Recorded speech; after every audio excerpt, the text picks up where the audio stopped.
I feel like we should have known this already. Were we even taught this at all? Will this be on the test? Hi everybody, this is Mattie and welcome to Will This Be on the Test? I'm Austin. I switched around the order of things, keeping Austin on his toes. And you made me sound like an idiot. We're here today to talk about some things we should have learned in school, but didn't learn fully, or didn't learn correctly. And class dismissed. Oh, darn it, I've mixed everything up too. It's been a long couple of weeks. Just, those weeks where everything feels busy all the time. Mm-hmm. But I did just learn something interesting.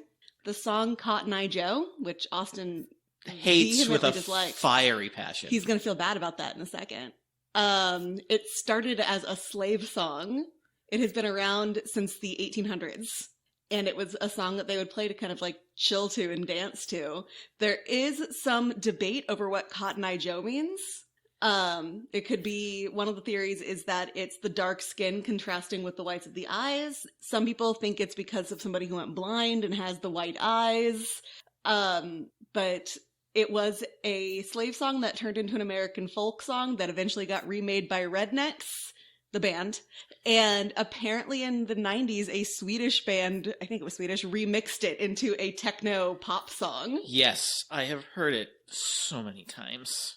Yes, but its history is kind of interesting. Its history is interesting. That doesn't mean I have to enjoy it. I didn't say you have to enjoy the song. I was just saying you gotta respect the song now. I respect no song. We've also been watching Old Enough. This show is so cute. It's a bunch of kids in Japan. I think the oldest one was 6, being sent on their first ever errands. Some of them were under 3, and they were just like killing it for the most part. Yeah. I was like, there was one kid they gave these errands to. I'm like, dude, that is too much for me, and I'm 36. But we were looking at the years. We're like, these kids are adults now half the time. Yeah. It's weird. It's like, for some weird reason, it doesn't look like they didn't run a lot of errands in like after 2019. Didn't see any from 2020. Yeah. But they did some cool stuff. Like, they don't allow street parking to speak of in Japan, so you can see people. And also the kids either carry a flag or raise their hand to make themselves bigger as they cross the street, which I'm like, if we're so paranoid about kids crossing the street here, why don't we do these things? I mean, it's not going to stop them. I mean, Karen don't see you even if you're like a grown-ass adult in a car. Yeah, you need a giant flag here because of how big these SUVs are. Mm-hmm. But still, I'm like, that's a good idea. If we're going to be the level of paranoid we are about everything, this one at least seems like a reasonable solution, as opposed to worrying about things like, there's a zip tie on my mirror, which has been repeatedly disproven. No one wants to traffic you. Yep, no one believes there's a zip tie on your mirror. Trafficking is primarily done by family members. Yeah. Or close friends. Or significant others.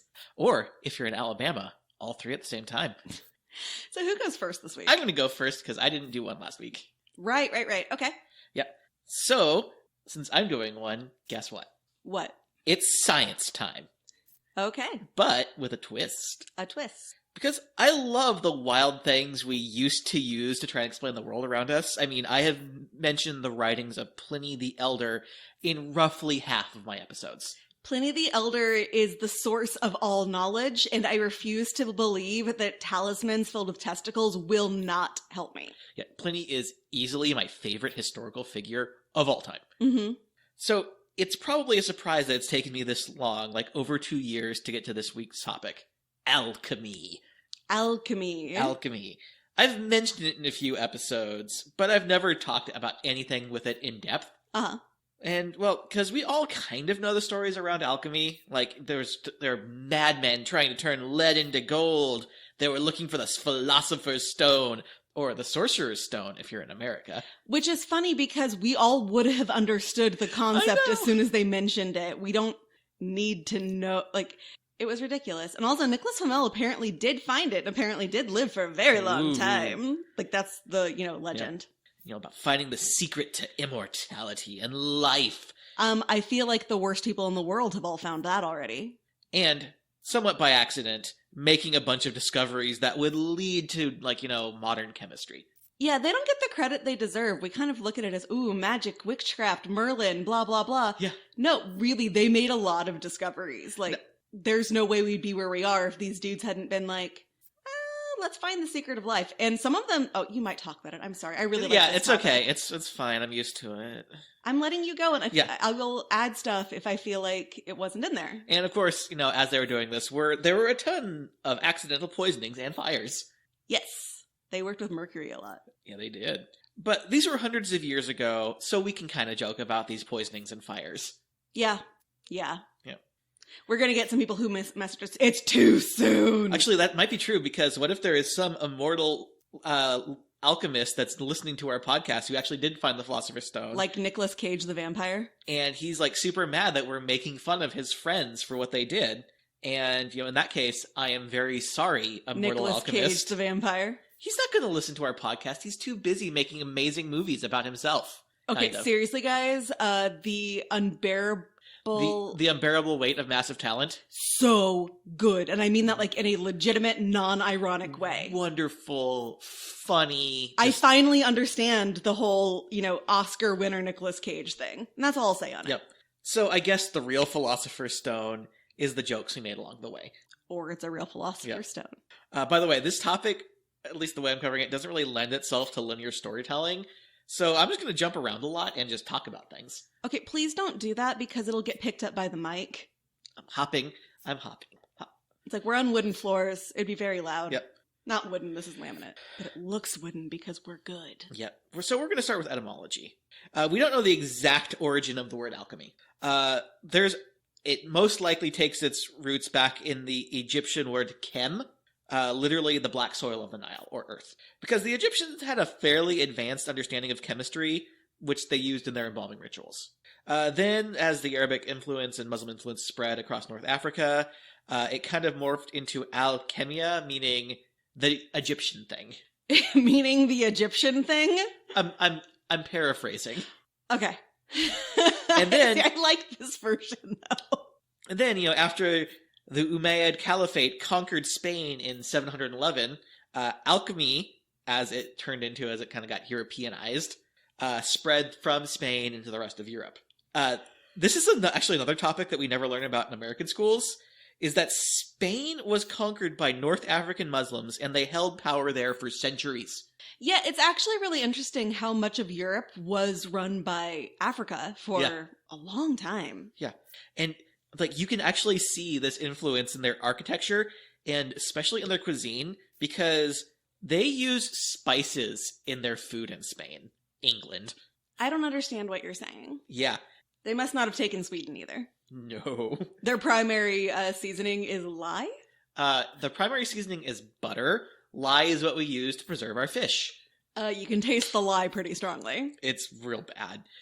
If you ever have a chance to eat lutefisk, I would recommend not. Yeah, I feel the same way, but pickled herring. Austin loves it, though. Yeah. Another thought is that alchemy is actually Greek, and it gets its word from the Greek kumos, meaning fluid. But there isn't a lot of evidence to back that up. The Greeks did kind of have their own, understanding of alchemy and, how it related to elements that they spread around. But we also know that they borrowed heavily from Egypt's homework. It is also worth noting that China and India also had their own brands of alchemy. They were developed independently, and both were trying to find the secrets to eternal life. And they actually had their own significant discoveries, like the discovery of gunpowder and identifying metals based on flame color. So they had their own discoveries. But we're talking about Europe because there's a lot written on it. It was easy research, and lots of stupid stuff happened I feel like we can laugh about. Okay. Yeah. But in Europe, the belief that all metals were a mixture of sulfur and mercury in varying proportions, and that gold was the perfect metal, was kind of the key idea. And that you could turn lesser metals into gold if you found the perfect formula and the Philosopher's Stone. They had some other beliefs, like that all metals had genders. Okay. So, you can't teach alchemy in Florida. And they were alive. Isn't there a school in Florida, though, that's just defaulted to they? I think there is, or at least they were threatening to.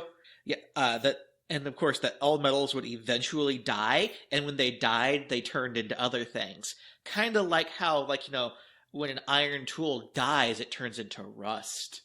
I get where they're coming from. Yeah, and remember how a long time people thought that health and sickness were managed by the four humors?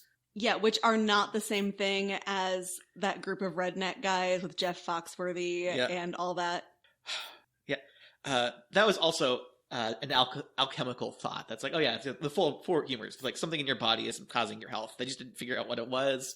But the idea of like, yeah, there's something inside you that's wrong. So let's take it out. Like your phlegm and your like bile, blood, they were all fluids. Oh yeah.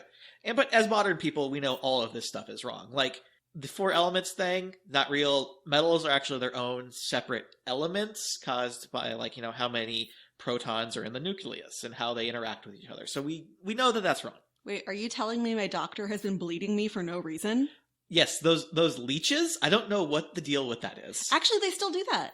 Yeah, that's like a real for a thing. part of like limb reattachment and frostbite treatment. I don't remember. I think it's used for a variety of things. It's been proven to be actually more successful than a lot of modern technology. Ooh, yeah. Kind of like course, hand soap, more effective. But in this case, it's for real reasons, not just because you have ghosts in your blood. But I do have ghosts in my blood. Want to do some cocaine about it? That's illegal. It is very illegal. And also, Novocaine and lidocaine don't work on me. I'd be afraid of what would happen if I tried to do cocaine. Yeah. So yeah, but this is the crazy thing about all this alchemy stuff. Even though the entire goal of alchemy was impossible, and just like, in the face of scientific understanding and how the universe works, a lot of important discoveries were made by alchemists trying to turn stuff into gold. And they clearly don't understand that if there's more gold, the gold loses its value. Yeah, they're trying to increase inflation. Economics wasn't invented until Ronald Reagan perfected it in the 80s. We were joking about me running for president, and I was like, one of the questions they'll ask me is, do you really think a theater teacher could be president? And I would just be like, Ronald Reagan. He was an actor. He didn't even learn how to teach it. Yeah. So, like, we actually learned a lot from these alchemists because even though they're doing something crazy, they went about it in kind of a scientific way. They took notes, measured things exactly as they could, and then they recorded their results. Because if they wanted to find the Philosopher's Stone and have a way to reliably turn lead into gold, they would need to have their exact measurements, their exact process, and all of the steps they took written down, and go through it systemically, trying to figure out the exact steps to do this and be able to replicate it. See, and the whole time they were missing the most obvious one, turning straw into gold on your spindle. Oh, we're going to get to that. You think I'm joking, but we're going to get to that. I don't think you're joking. I thought I was making a joke that wouldn't possibly come up. And of course, while they're doing these experimentations, they discovered all sorts of other things. Like, not all of these experiments actually had any results. There was a very prevalent quasi-religious aspect to alchemy. Like, a bunch of things about dealing with witches and demons became a part of alchemy, and that might have just been made up by the church or exaggerated by the church. So these alchemists are saying, oh man, they're hunting these alchemists who are trying to turn lead into gold, but they're trucking with demons and witches. Obviously, I want to turn stuff into gold. I need to learn about demons and witches. And so but all of this stuff became a major part of how alchemy was viewed and practiced in Europe. So there was a lot of stuff that's just nonsense. It's entertaining nonsense, but it's nonsense. Yeah, and that kind of bled into the Americas with the women who would create herbal remedies and stuff, yeah. And they'd be called witches. Yeah, there's all this stuff obviously if you leave this under a rooster during the light of a full moon and then you spill its blood onto a potato, it's not going to turn into gold. It's not going to turn into gold, but it might release the evil spirits that have you under control. But why? How are you getting the rooster to stay put? Roosters just like to walk around. The alchemists also discovered glue. So, and of course, a lot of these written records were in code because you didn't want people stealing your formula and making their own gold. So a lot of these records that we found are useless because, again, they're in code, or there's things that are metaphorical, or there's just stuff things that just don't make any sense that would have made sense to the person who wrote it as a reminder. So you're telling me I have a mystery to solve? Yeah, there's lots of these are some pretty unsolvable mysteries. Austin for my birthday got me one of those red string boards. I think I can solve these mysteries. I can crack these codes. Yeah. But they did make some discoveries. In metallurgy, their experiments with mercury led to the discovery of mercury amalgams, which are a way of combining a lot of metals, not all of them, but some of them, into an alloy without using an extreme heat. Unfortunately, it did not lead to the discovery that mercury will kill you. Yeah. We actually still use mercury amalgams in a lot of things. Mm-hmm. Ironically, they use it in gold refining to get gold out of ore. And of course, they use them in dentistry, like the metal fillings are mercury amalgams. And as far as we can tell, those are actually safe. Yeah, although they don't typically use those at all anymore. They tend to use the white ones unless your insurance won't cover it. Yeah, they are still in use. In Europe, you can't use them in kids anymore. But it's just, as far as we can tell, there's so little mercury in there. It like leaches out so very slowly, and it's not an organic mercury, so it's not really building up in your body. Metal fillings made with mercury are safe. You know what else mercury is not in? What? Vaccines. It is not. Yeah.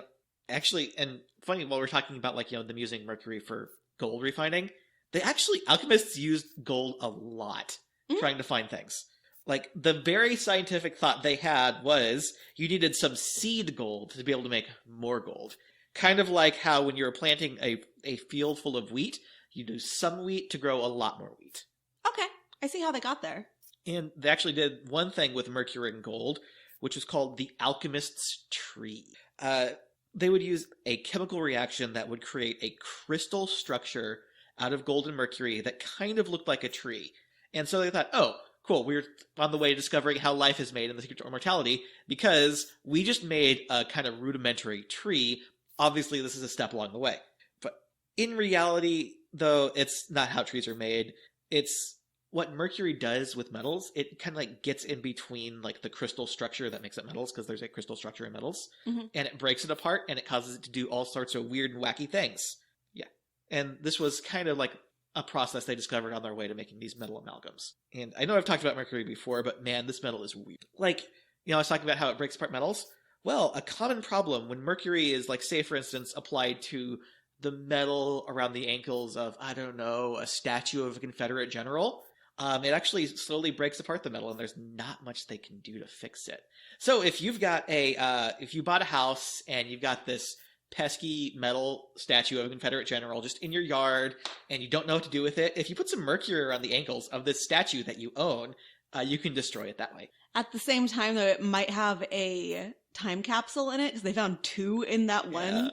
And I would be afraid of ruining that, because that is actual history as opposed to a statue of a dude. Yep.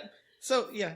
But luckily for us, because I've already talked about mercury a lot, not all alchemy involved mercury. Some of it involved urine. Yes. A lot of urine. Actually, we still use urea in a lot of cosmetic products, which is basically pee. Specifically, 1,200 gallons of human urine. Mm-hmm. A German alchemist, Henning Brand, boiled down urine over the course of days until it became a tar-like substance. Mm-hmm. The smell was horrific. Yes, and if any of this comes out of you when you're trying to pee, go to the doctor. Yeah. His recipe called for a good large quantity of new-made urine of beer drinkers and evaporate it gently to the consistency of honey. Where did he get all this urine? He was in Germany. There was a lot of beer drinkers. But where is he getting the urine? Probably like chamber pots. Would they bring them to him? I mean, if you're in a city, you got to get rid of your pee somehow. I think there are people who actually go around and collect it. He might have made a deal to collect people's chamber pots to get urine. Now, I should also mention this, that when he was boiling down all of this urine and drying it out, he was doing it in his basement of his own house with a newborn child upstairs. Just think about all the is that ammonia that's in urine? There's lots of stuff in urine. Yes, I know there's a lot of stuff in urine, but is it ammonia that's why you can't mix it with bleach? Yes. Also, I don't know why you're mixing bleach with your pee, but don't do that. So then he'd take this condensed urine and he'd put it into his furnace and make it get as hot as he possibly could. And when he did that, a white substance would begin to condense out of a white vapor that was given off. And when the substance was gathered, it emitted a soft light. And he named this thing that he found after this, the Latin word for light that he found it. It was phosphorus. I'm sad that he didn't name it after his child. Yeah. It's like, this is Stephen. Yeah. Henning thought he was close to discovering the secret of the Philosopher's Stone because he found this stuff that came from people and life, and it glowed like the sun. It was actually just kind of a faint greenish glow. But yeah, but eventually he just shared his discovery when he couldn't make it into the Philosopher's Stone. And within about 50 years of his discovery, it was being produced all over the place and sold at apothecaries and chemists And basically it was kind of like how right now, oh god, what's like the miracle cure that people are trying to use for everything right now? The horse dewormer? Horse dewormer. It was kind of like that. Or like when people were using radiation or electricity to heat treat things. It's like, oh, this stuff glows. Yeah, it's medicine. Eat it. I was just listening to a podcast where they were talking about being in a cave and there were like glowworms on the ceiling, which are, I guess, phosphorescent. And they were like, okay, when you look up, don't open your mouth in awe because there is liquid falling. That is not water. That is their pee. That's disgusting. And so here's a question. Was this amazing miracle drug that people were taking safe? No. Wait, is phosphorescent the right word for like when there's like swamp gases? Yeah. So this is will-o-wisps. Kind of. Like there is some phosphorus in this, but this is a very condensed phosphorus. Well, no, will-o-wisps are like orbs that are hanging out above swamps, and people follow them thinking they're fairies or something, and then they die. Yeah. So was phosphorus safe? No, it was not safe. So I should stop eating it. Phosphorus is very flammable. Me too. And when it burns, it sticks to things. Me too. So if it gets on human skin, it is disastrous. Me too. Like burning your skin off to the bone, disastrous. That's why I'm not allowed to touch people. Yeah. And of course, when you produce it by distilling it in a furnace at extreme heats, you have a potential for all sorts of disastrous fires, which there were lots of disastrous fires making phosphorus. Wait, okay. The green stuff in Game of Thrones. What are the chances that that was either phosphorus or based on the idea of phosphorus? It glowed, it was green, and it lit everything on fire. I think it was just a fantasy thing that George R.R. Martin wanted to have. I don't know. He based a lot of things in that in like actual concepts or actual historical figures. Yeah. Not that I'm talking about that today. So, which, it's highly flammable, which is why we carpet bomb cities with it during wars. Yeah. And also, exposure to it can lead to all sorts of health problems, ranging from cancer to something called Fossy Jaw, which has nothing to do with Fossy. Birdcage reference. Yeah. When I talked about the radium girl, that thing that they thought they had where their bones and their jaw were starting to crumble? Mm-hmm. Yeah, that was from, they thought that was because of exposure to phosphorus, which that is a real thing that happens with overexposure to phosphorus. But luckily, in modern times, we do still use phosphorus for lots of things, like explosives and fertilizer, but we no longer get it from urine.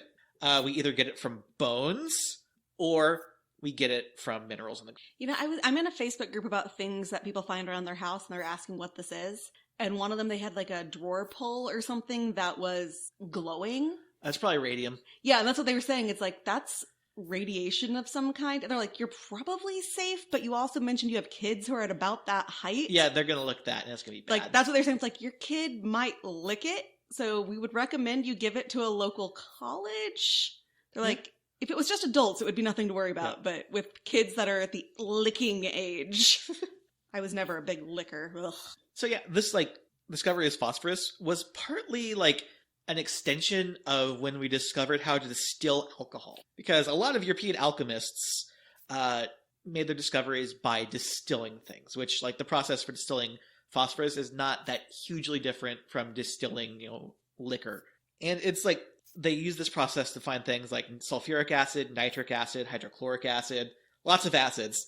And they was kind of following this logic of, well, we were able to make a stronger alcohol by boiling beer and a weak alcohol. Maybe we can do that with other things. We can boil off it and make it more concentrated and make a new thing. And of course, while they were refining this process and blowing things up and burning places down while they refined it, they eventually made some innovations with it and even made discoveries for distilling. So when you sit down and have your gin, thank an alchemist. I will. Yep. There are normal gin and tonics, and then there's the Mattie gin and tonic. Which is? Gin, splash of tonic, and 5 limes. Yep. All right. Here is one final alchemist. Johann Friedrich Boetiger. He was a 19-year-old German alchemist who claimed he had turned base metals into gold in 1704. He had not. But that did not stop the local nobility from imprisoning him until he was able to produce gold for them. Now, I know this sounds a bit like Rumpelstiltskin, but from what I've researched, apparently imprisoning alchemists who said they could turn stuff into gold and forcing them to make gold for you was not unusual. Did they get the supplies, or they were just magically make the gold? It's oh yeah, we're gonna treat you pretty nice, but you can't leave. He was like, yeah, whatever you need. You better make us gold or we're going to be real mad.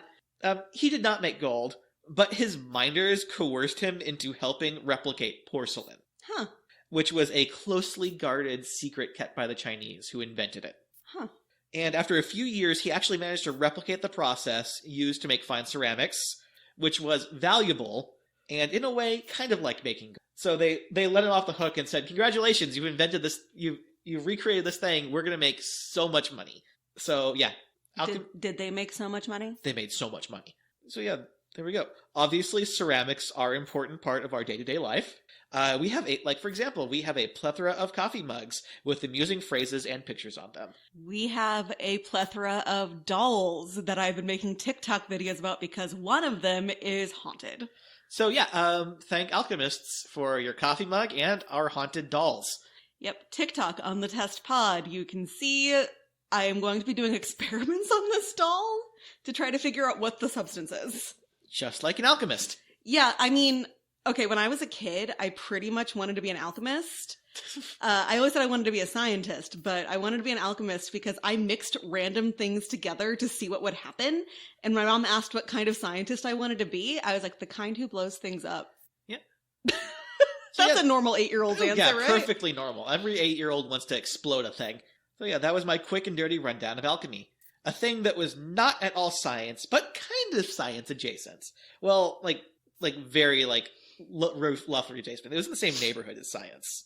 I mean, okay, they just did things methodically and wrote most of it down, and some of it was legible. So, pretty close. Mm-hmm. But, we do owe them a lot of credit for discoveries important to industry and science that we were able to build on and improve once we had a better understanding of the world.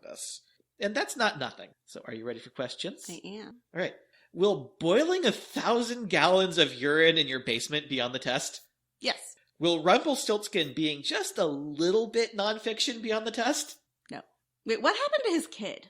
The guy who boiled urine? Yeah. I'm assuming the kid was fine. They didn't mention any, tragic child deaths from phosphorus I'm not fires. thinking death. I'm thinking, brain damage from breathing in all of that. No idea. I mean, this was hundreds of years ago. I don't think they really kept that close a watch on things. Or it's all in his encoded notes. Yeah. Will the fact that Spain was conquered by North African Muslims in the 8th century be on the test?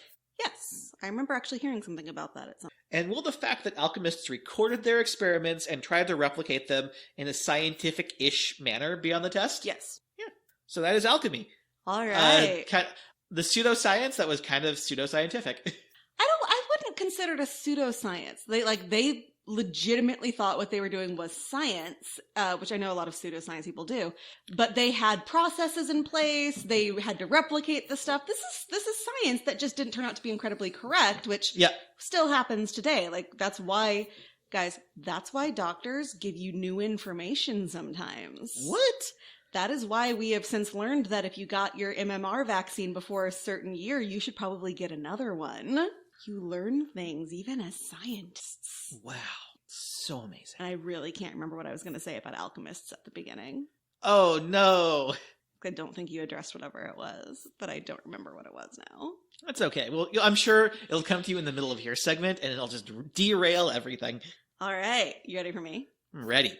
So today, I'm talking about St Olga of Kiev. Now, I'm not sure if they pronounced it Kiev or Kiev. It is spelled like Kiev, which is the Russian spelling of it. And this version of Kiev was in Ukraine, Russia, and 2 other countries. Probably Belarus and one Moldova? other. No, it didn't say Okay. Moldova. Because Kiev wasn't exactly a country. It was a loose connection of tribes, but I'll get into that more. So, St. Olga of Kiev. I'm just going to go with that pronunciation. If you learned about her, chances are you went to Christian school or Bible study on Sundays. And chances are you're Catholic or Russian Orthodox. And you learned about how she spread Christianity through Russia and Eastern Europe, and she fought against the persecution of Christians. She is the patron saint of widows and converts. This is the first I've heard of her, I think. You'll know pretty quickly. Okay. So this doesn't sound like a normal topic I'd be covering. No, it does not. She sounds kind of boring, right? Yeah. She's Daenerys fucking Targaryen. Dragons? Dragons? Kind of. Ooh. This person, this woman was unquestionably, in no possible way, not the inspiration for Daenerys Targaryen. Did I look into him saying this? No. I just read all about her, and this is Daenerys. I know George R. R. Martin has studied a lot of history. I almost guarantee you that this is Daenerys. Now, my disclaimer, as with many things from a long-ass time ago, be skeptical about parts of the story. The official accounts of her life were written 100 years after her death, but there were contemporary accounts that said she did, in fact, exist, and she did, in fact, have a lot of power. They just didn't go into a lot of details like the one from 100 years later did, and the one from 100 years later was very Christian-centric. But it also made things a little darker, which is, it's a weird combo. That said, I kind of believe all of it, partially because I want to, and partially because I get it. Now, we aren't sure when she was born. Most places say between 890 and 925, but other places say that's pushing it, because she might have been born later, because when she got married, she was probably no older than 15. So she was born in, I don't know how to pronounce any Russian words, Pskov, a city in what is now Russia. She was Varangian, which means she was Swedish and born of Vikings. Swedish people stereotypically look like me, Daenerys Targaryen. Yeah. The Vengarians ruled Kievan Rus, which was not a country. It was a political organization filled with different tribes, so it was actually very hard to lead them. The people in charge were the Vikings, who basically went down the river and said, I own you, and I own you, and I own you, and if you resist, I'm enslaving you. And so that's what happened. A bunch of tribes either started giving them tributes, or they became slaves. She married Prince Igor. I always want to pronounce Igor because of Young Frankenstein. Prince Igor the First of Kiev at no older than 14, which would have been around 941 or 942. If she is no older than 15, that kind of makes 925, pushing it. And when I mean no older than 15, I really do mean no older than 15. And they pretty quickly had a son named Svatoslav. He does become important. He's also a dick. Now, Igor was a cruel ruler. You kind of had to be if you wanted your group to be safe, your country to be safe, and to keep getting your tributes from the different tribes. So we've got this young girl married off to a very cruel ruler at the age of 15 or younger. The Drevlians, which was a tribe, joined them to fight the Byzantine Empire and then began paying them tribute. But when Igor ascended to the throne, they were like, nah, and started giving money to a warlord instead. Now, Igor did not like this. So he decided to head out to Iskarostan, and yes, guys, I know I'm mispronouncing things, which was their capital, to get them to give him tribute. His army was a lot bigger, and the Drevlins were like, oh shit, and they paid him. Now, some say, though, that the Drevlins were paying him, but they weren't paying him enough. And the group that he was going around with was like, look, the other groups that are going around collecting the tributes are getting way more money than we are. And I think they got a cut of the money, so they were complaining about it. So they went to the Drevlins, they got paid, and they left. And Igor was like, you know what? Fuck this. And brought a small group back with him to ask for more money. Small group. He got murdered. He got cocky. And the Drevlins were like, cool. Where's the rest of your army? And he's like, oh, they're on their way to collect other tributes. Cool. So they may or may not have tortured him, including potentially tying him to 2 trees and doing the thing where they let the trees go and rip him in half. That also might be an exaggeration because at around the same time, a similar thing was happening somewhere else. But no matter what, the Drevlians yeeted him out of existence. Okay, I know it's a horrific thing to witness, but the thought of it's just a funny image in my head, and it had You're picturing it as a cartoon, though, I'm assuming. It had the cartoon noise, the wang. So now we have Princess Olga. She has a 3-year-old, and she is 18 at the very oldest. Her 3-year-old is a boy, and therefore heir to the throne, but is not old enough to rule. So she Daenerys Targaryen'd this situation and ascended to the throne in the place of her toddler, likely saying all men must die, but we are not men. The Drevlins were like, okay, fuck this. They probably don't have a real leader now. Like, she's just a woman. So they sent 20 men to come to her and be like, hey, we need you to marry our prince, Prince Mal, who murdered the fuck out of your husband. And she was like, yeah, I think that's a good idea. I'm okay with this, but my people really won't be, especially with the state that you guys are in and how demanding you kind of are right now. So I need you to get back on your boat and kind of sail out a little bit, dress up, look really nice, come back tomorrow, and I need you to come back and say, we won't ride on horses nor go on foot, carry us in our boat. Like it's a pangolin, like carry us on the boat. And they were like, bet. So they went back. They got all cleaned up, they dressed up, they came back, they said those words, and the people of Kiev were also like, bet, and picked up the boat. The Drevlians are like sweet, and they're thinking they're getting this big honor, and they're being carried to the person who is going to marry their king, and then all of a sudden the boat topples over. Now this must be an accident. I mean, it's heavy. People are, oh nope, they went down into a trench that she had dug that night, all 20 men. And legend has it that she bent down next to it and said, I hope you find this honor to your taste, as the people of Kiev buried them alive. Okay, yeah, this is Daenerys. Like maybe she's exaggerating a little bit. No, you're not exaggerating at all. And a lot of historians believe, at the very least, this story is true. There are some questions about the other one because it was only a 2-day ride to the Drevlians, but who the fuck is gonna go tell them? They just watched her bury them alive. They're not gonna be like, oh, we should go warn them to not do this again. No, they're not gonna do. Who's gonna do that? Yeah. And then she waited. So the Drevlians were like, she didn't come back. And the guys didn't come back. Let's send some more people. So a couple days later, they send some more people. And in this time, she, of course, has made a plan because she assumes they're coming back to do this again. And they show up and they're like, hey, you're going to marry our prince. And she's like, you guys look so gross. Like, you're all dirty and shit. And you came here to greet me. I am a fucking princess. Now, I will talk to you, but you need to go get cleaned first. All right. I think it's just the voice you're doing, but I am picturing her as Mindy Kaling. Knowing she looks nothing like that. I can't do a very good Daenerys, I don't think. I haven't watched the show in a while. I probably could if I had watched it recently. Yeah. So go take a bath.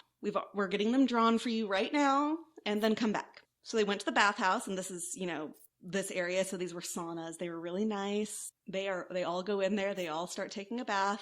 She, and it might have actually been her, goes up, locks the door on the outside, and lights it on fire, and burned all of them alive. Literally a page out of the Daenerys playbook. From Just wait. Just fucking wait. Just you wait. And also remember, she's a saint. She is a legitimate, bona fide saint. Keep that in the back of your brain while we're going through all this. And then she's like, I'm not waiting again. I'm kind of done with this. Like, I don't like them coming to my town. So she sent a message to the Drevlians saying she accepted the proposal. But she needed to be allowed to appropriately grieve first. So they needed to prepare a funeral feast in their town with a lot of mead. She really wanted mead. And she needed to be able to weep over the tomb of her husband, so they need to make a tomb. And they're like, oh, that seems reasonable, and we're not going to wonder about why these guys didn't come back. So they prepared this massive feast. She did go and actually weep over the grave of her husband. And then she throws the funeral feast, and her ladies-in-waiting are going around and serving all the mead. And it was her ladies-in-waiting. She had a small group of guys with her, but it was predominantly her ladies-in-waiting. They're going around, they're serving the mead. They wait for the Drevlians to get drunk. And then they red weddinged them. Yes! They're standing behind them. And they all pull out their knives and slit the guys' throats, including Olga. She was up and doing this her damn self, slitting these guys' throats. Because they were drunk and didn't expect the women to do anything. They legit thought she was there to marry their Prince Mal, and this was just the funeral feast for her dead husband before she did that. They red weddinged them, which I know is not a Daenerys part of that story, but if he's pulling other stuff from Olga... Oh, yeah. Now, there are mixed reports that she continued this outside. That's what she brought the guards for, and may have killed up to 5,000 people that night. So the Drevlians were like, fuck this, and declared war. Since she was a woman, though, she actually could not lead the military. So she had to have her young son start this. I don't know exactly how old he is at this point. There are mixed reports because this could have been over a series of years. This could have been in a short time. She put him on a horse with a spear, and all he had to do was throw the spear. He was not a good shot and kind of like landed 2 feet away. And she's like, all right, go back inside. I'm taking care of this. And she led her army into war. They sieged the Drevlians for a solid year. And then finally she's like, okay, guys, this is stupid. Why have you not surrendered every other town of yours? And it was just the capital that was left. All of your towns have surrendered. You have no one to lead. Why haven't you surrendered? And they were like, we're afraid you're going to murder us. So we kind of need to keep fighting because we're pretty sure you're going to murder all of us like you've murdered everyone else. And she was like, I am bored of murdering people. I'm not going to murder anybody else. I have one tribute I ask for before we end all of this. This is what I want as your peace offering. And she's like, I just want some pigeons and some sparrows. 1 or 3 from each of your houses. I was not able to find exactly how many that was.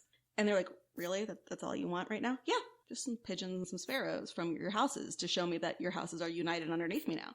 You're like, okay, that seems more than reasonable. We'll do that. And she's like, great. So she was staying, she was right outside the Drevlian area, and they brought her the birds. And that night, she either tied pieces of wood to the birds or pieces of sulfur to the birds. I've seen both. Now part of me is wondering if it was phosphorus. She lit it on fire and released the birds. Now, as you talked about in the pigeons episode, they will go home. Apparently sparrows do too. They all flew back to their nest, and the entire city burned to the ground. All at once because they were from every one of the houses. Actually, I don't think she literally meant every house, but now I'm kind of wondering. Every house and building burned down simultaneously. They had no way of stopping this fire. She lit the entire city on fire, and they couldn't do anything. All right. So, I understand in Game of Thrones, dragons are big and scary, but I honestly think a flock of flaming birds a little bit scarier. Well, spoiler for Game of Thrones, even though it's a couple years old, isn't that pretty much what she does? Yeah, it kind of is. Daenerys, I remember, and I even said, I told you before it happened, I'm like, the most logical thing right now is to burn down the whole city. Yeah. And you're like, she's not gonna do that. I'm like, she's gonna do it. She's gonna do it. Because she's Queen fucking Olga. She's a saint. Which, by the way, this makes her votive candles that much funnier. Because she lit lots of things on fire. Yeah. Now, people who were able to run away, because there are people running, 3 things happened. They were killed on sight, they became slaves, or they were left behind to rebuild the city and pay tribute to her. And so she got 20,000 times the tribute she would normally get because they had to pay tribute and rebuild the city kind of in the way she wanted them to build it. I have a lot of mean girl respect for her. And also, clearly, she was like, you killed my husband. This is not okay with me. You left my 3-year-old in charge. Have you ever had a 3-year-old in charge? He's over here slamming his head on the floor because he's not getting his juice when he wants it. It's like, I am 18 at the oldest. I have to be in charge now? He's 3 years old. At best, I can send him on a simple errand. It's like, and chances are she was younger, and chances are this marriage was not fully her choice. But apparently she grew to like him enough to kill thousands of people in revenge for his potential torture and definite death. Would you go on a revenge spree for me if I was killed by a rival kingdom? I would not involve birds. Yeah, that's true. That's fair. That is completely fair. And she continued to not be a kind ruler to them. She returned to Kievan Rus and kept ruling. Men continued to propose to her, and she was like, fuck off. She enacted the first legal reform in Eastern Europe, ever, which changed how the tribute system worked, but I was not able to figure it out. And I was, reading sites in different languages and stuff, trying to figure out what exactly she changed, and I couldn't figure it out. I think tributes involved parties now. That's all I could figure. She was part of the committee to plan parties. Yes. Okay, you're comparing her to Daenerys, but she has become... Angela? Kelly Kapoor. Kelly Kapoor. I think it's just your voice. It's the voice you're using. She created trading posts, hunting grounds, boundary posts, towns. She centralized the state rule and set up for potential unification of all of the people, in part because of Christianity. The trading posts and hunting areas are still there. Did I mention yet that she is the first female ruler in Russian history? No, you did not. Yeah, she's the first female ruler in Russian history. She slaughtered a bunch of people and then built the area so that it was actually functional and unified the people. Then came the siege of Kiev in 968, at which point her son was an adult. She was no longer in power. And actually, I think it was before this, he'd actually like literally stripped her of her power. And he was off fighting in the First Bulgarian War or something. Well, Kiev was not doing well because there was like the army was gone because they were off fighting in some other place. They were actually starting to have famine. So Olga was like, okay, fuck this. I'm here alone with my grandsons now. I have no power to do anything. So she needed to tell this guy, Pritik, who was Svyatoslav's general. And she said, if you do not solve this problem within 24 hours, we are surrendering Kiev. She's like, I am going to surrender if you do not take out these dudes in 24 hours. He's like, shit, I'm going to be in so much trouble if she does. So he's like, all right, I'm going to evacuate Olga and her grandsons. But instead of sneaking around to do this, because they were kind of stuck behind an army that was on a river. Oh, and the way she got to him was by sending a child over who spoke the language of the people, the Pechenegs who were there. She found a child who spoke their language, who was going through the camp looking for a lost horse after swimming through the river to get to them. But then they saw him running past them and they tried to kill him. He obviously did not die because he got this message to Petrick. And instead of sneaking around, Pritik decided, let's go straight down the river with our biggest boats and play trumpets the whole time. And so they're doing that, and the people of Kiev begin cheering, and Olga shows up on the shores to meet them. And the Pechenegs think this means Svyatoslav is back. And they go, oh shit, and run. So Kiev did not have to be given over because Olga and this Pritik guy were smart enough to figure out a solution. So how is she a saint? She has literally very gruesomely murdered thousands of people in some extremely creative ways. Yes. All because they did one wrong, well, two, because she was like, they're like, now you get to marry our prince. And I think that's probably what set her off more than anything else, is like, I am not property. Oh, man. You can't rule over me. And also my son is the rightful heir. But I'm gonna do this now. So there are 4 phases toward becoming a saint in the Roman Catholic Church. She is, in fact, a Roman Catholic saint in addition to a Russian Orthodox saint and a 4 or 5 other churches saint. The first step is to be named a servant of God. This is when they're accepted for consideration for sainthood, and basically the Vatican's like, yeah, they seem like this could be a good candidate. And then they are named venerable if they have attempted to live a sin-free life. Now, they didn't actually have to be sin-free, but they have to have made a solid attempt at being a good, godly person. It's like, I tried. I mean, there were a lot of murders in the Old Testament, so we're going off of that. And then if they pass that level, they become blessed, which means they have to perform at least one verified miracle. I don't see anything miraculous so far. Yeah. And then you become a saint if you performed at least 2 verified miracles. So when you're blessed, that's the beatification process starting.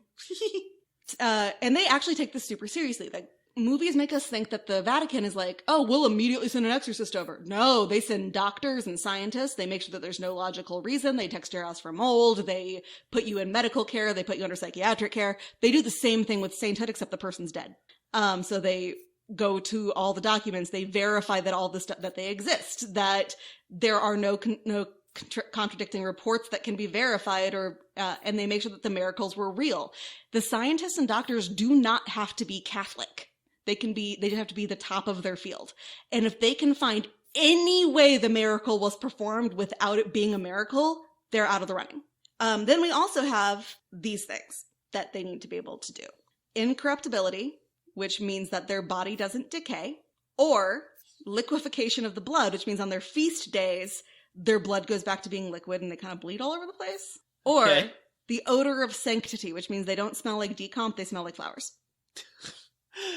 In the 950s, this is after she's murdered all of these people probably, she went to Constantinople to see Constantine VII.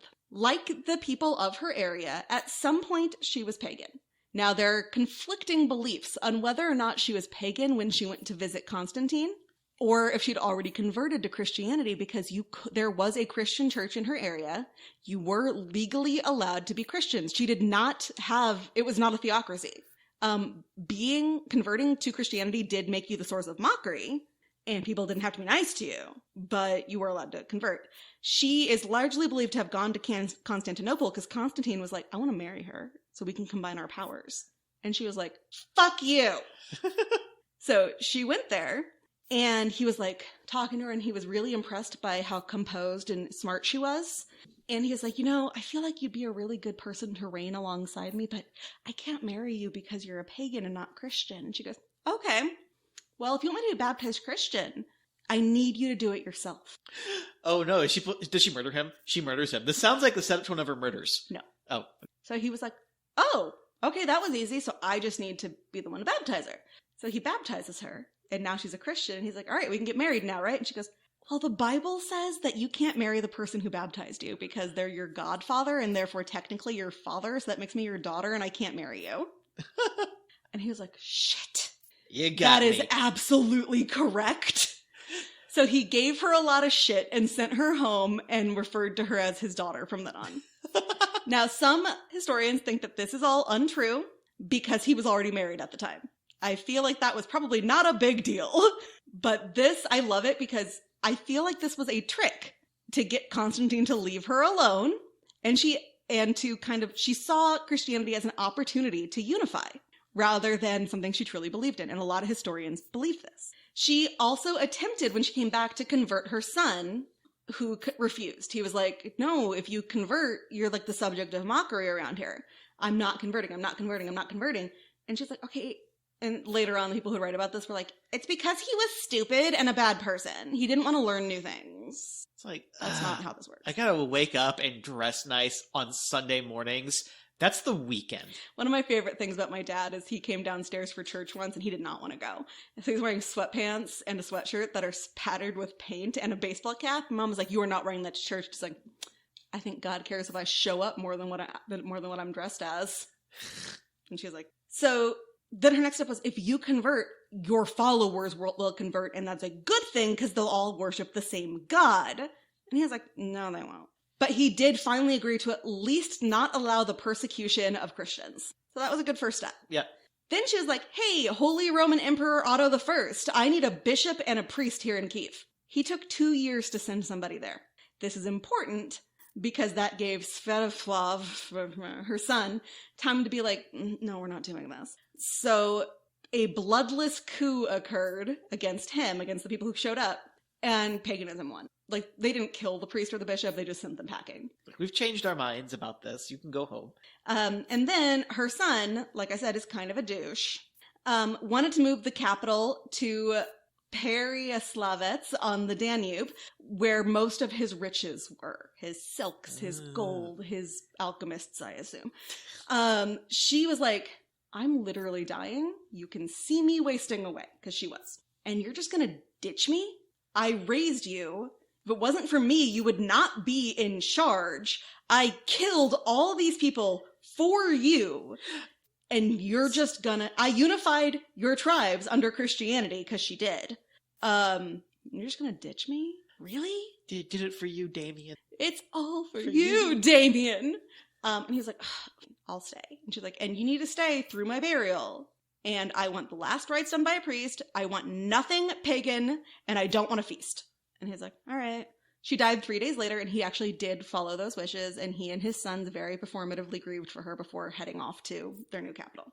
Still, why is she a saint? Yeah. She actually did unify a lot of the tribes, and by converting them to Christianity, because it is a lot easier to rule a group of tribes who believe in different gods if they all start believing in the same god. That said, she did not convert the capital of Kievan Rus. Her grandson, Vladimir, did. After his dad died and he took over, he was like, all right, let's go take care of this. Because he actually bought into all of that. And a big part of this was that she converted from paganism while she was the ruler. She was the highest ruling person to have done that. It was very public, and it actually did get some people to convert. I'm not saying no one in Kievan Rus didn't convert. They also love to say she was the first one to convert. Yeah, there was already a church there. She was not the first one to convert. She never claimed to be the first one to convert. Supposedly, she spent the rest of her life after murdering the fuck out of everybody trying to do good works. And she did do a lot of good shit. Like, she created these trading posts and hunting grounds and went around being like, hey guys, let's unify and do some good shit together. Supposedly, her body did not decompose. But the way to check this was to walk up to her tomb. Now remember, tombs are places where people mummify. And if you were a true believer, the tomb would have a little opening open up for you, and you could look inside and see her undecomposed, incorrupted body. If you were not a true believer, it would close, and you couldn't look at her body. So that would be considered her miracle. My miracle is that I can turn invisible when nobody's looking at me. Exactly. Remember how I said that last night? Oh my god, I'm getting a look into how your brain works, and I'm terrified. It's amazing, and this story is amazing. But the thing is, to be a saint in the Catholic Church, the Roman Catholic Church, you have to perform 2 miracles. And having your body be incorrigible, not incorrigible. You're incorrigible. Incorruptible? I'm sorry. Does this mean that you think the fact that she murdered a lot of people was just kind of incorrigible? It's like, you scamp. I said incorrigible, which means the opposite of incorrigible. I don't think the lack of decomposition is considered to be one of their miracles, because one of the things with the miracles is they have to be spontaneous and instant. Like, healing the sick, you have to be like, and you're better now, and they have to be better immediately. It can't be that you gave them medicines over a long time and they got better. That's not a miracle, that's just science. And that's actually why they bring in doctors. Even for people who've been dead a long time, they review what happened to see if there was any other way that they did this. And especially now, they look at it and try to find other ways that they did this. I am not sure what her other miracle was supposed to be, just like I am not sure what a lot of other people's miracles were supposed to be. And I'm not sure what Mother Teresa's miracles were supposed to be, but I also know that she never turned good. She did some really horrible things. And she's considered St Olga of Kiev, equal to the apostles. And her baptismal name was Helena, but they call her Olga. About 600 years after she died, she became a saint in the Russian Orthodox Church, and then several other churches. Again, one of the rules of the Roman Catholic Church is you cannot have been named a saint before they do it. If you've been named a saint by another church, you can't be a Roman Catholic saint. I'm thinking that Olga haunts the shit out of people who won't give her what she wants to this day. I feel like it's like, okay, we could give her what she wants, or she can burn our town and salt the earth. Let's just go ahead and make her a saint on the saints to be on the safe side. Prove to me this woman is not a ghost telling people what to do. Yeah. And that might include a certain current leader of Ukraine, if you ask me. Ooh. She is the patron saint of widows and converts, which I assume means that you're supposed to kill a bunch of people if you're widowed. And honestly, not totally against it. Olga basically was a huge badass, even if a tiny bit of this was true. Her son might have actually been an idiot, like they were saying, because he didn't understand her reasoning behind things, but her grandson, Vladimir, was like, yeah, this makes perfect sense. So it was all good, and that is how this part of, the pre-USSR, pre-modern Russian world was unified. Because she got mad that her husband got killed, and so she Daenerys Targaryen'd the fuck out of them. And that is St Olga of Kiev. So much murder! Okay, usually when we have mass murders on an episode, it's a sad thing, but this was fun. Yeah, it's like, I'm not, and he and I were talking about this the other day, I'm not cool with mass murdering civilians. Like, Hiroshima and Nagasaki, no, not okay. But in this case, I get it. Yeah. I get it. Are you ready for your questions? I am ready for my questions. Someone who unquestionably influenced the character of Daenerys Targaryen was later sainted. Yeah, that'll be on the test. Her sainthood likely stemmed from a fake conversion she used to unify her country. Depends on, it's like, if it's a public school, yeah, that'll be on the test. If it's a Christian school, no. She buried 20 men alive all at once. Yeah, that'll absolutely be on the test. She was an active fighter on the field. Yeah. And if you ask me, there's a reasonable chance the current leader of Ukraine is a reincarnation of her. He's Maybe. not murdering the shit out of everybody, but he is on the I don't field. know. He is fighting. He is an active leader. I don't know. Her proposed beliefs didn't include reincarnation, so I'm going to say that won't be on test. Like, even better, maybe her ghost is telling him what to do. Maybe. She's like, no, you can't run. I'm not saying he ever wanted to, but she's like, no, you're staying here and you're fighting for your people. I did that a long time ago, and it was a lot harder for me because I did not have guns. I just had to slit their throats. And I did. Which, by the way, I think the book about her should be, yeah, she really did just bury 20 dudes alive in a boat. The end. The end. Yeah, so I found her and I was like, Austin, I've never been this excited for a piece. Yeah. Like, there are lots of pieces that I personally care more about. Like, episode 1 is still one of my favorites. If you are a new listener, we apologize for the school bell at the beginning of our early episodes, but we were still learning. That said, our episode 1, where I cover Clara Looper and he covers Pliny the Elder, I think to this day is my favorite episode.